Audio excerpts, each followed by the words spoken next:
Started out like a day like any other day, but obviously didn't end up that way.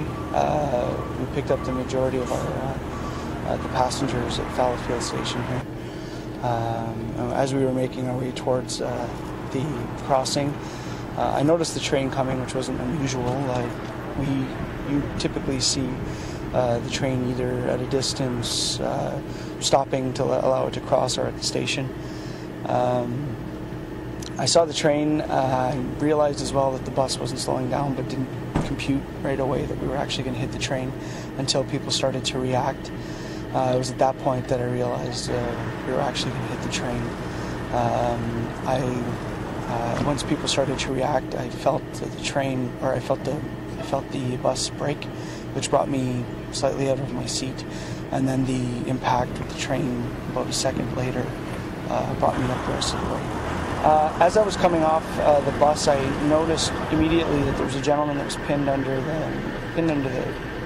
the entrance doors to the bus. His head and chest were outside of the bus on the ground, and his torso was up, kind of still in the bus.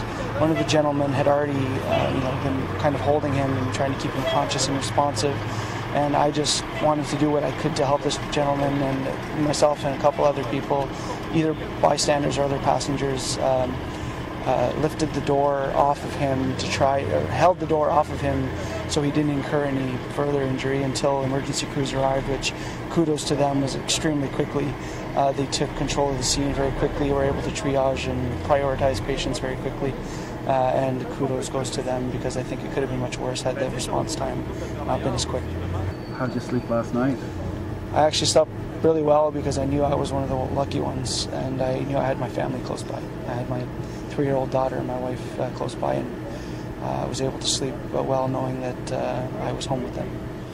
I feel safe on the bus, and I have no intention of stopping to use the bus to go downtown. I think it's a safe mode of transportation. I have every confidence in the drivers that drive the bus. This was just an unfortunate tragedy and an accident, and my thoughts and prayers are obviously with the people that weren't as lucky as me.